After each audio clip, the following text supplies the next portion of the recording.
Bakit nga ba tayo umuwi ng probinsya? Siyempre, gusto natin ng pahinga. Dito kasi, araw-araw, pare-pareho.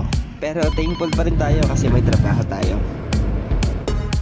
Pero minsan, parang gusto mo din talagang tumakas. Speaking of takas, ito ang mga ilang kaganapan ng pag-uwi ko ng probinsya. Mula sa biyahe, at syempre, di mawawala ang pinagong. Kaya sa tuwing umuwi ako ng probinsya, talagang sinusulit ko.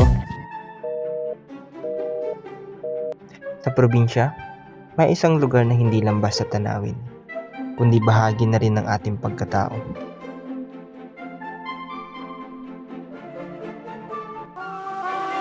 Don't say you down. You gotta stand up and fight. Got to stand up. Don't say you down. Papunta po kami ng Bayawak. Hindi. Putigdar. Tanawanin mo? Kaya, unsa man eh?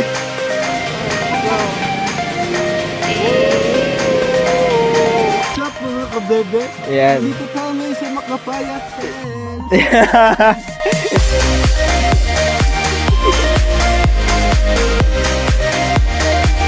This view it sounds like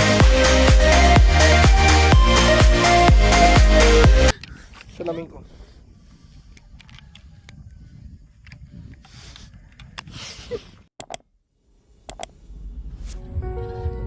Isang baso ng kape na walang katulad. Mga pamilyang nag-aantay.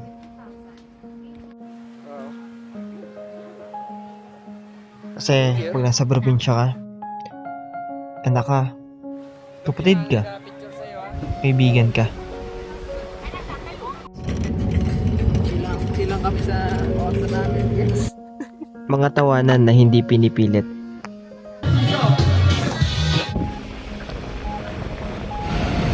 Ano day? My name is Jan Kaidan Tamayo.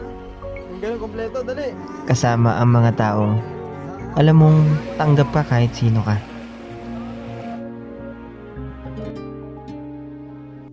Pero ang totoo, hindi lang sila ang dahilan. Umuwi ka para mahanap mo ulit yung sarili mo. Yung ikaw, bago ka napagod at nasanay sa lungkot. Sa mga pauwi ngayon, ingat sa biyahe. At sa hindi makakauwi, laban lang.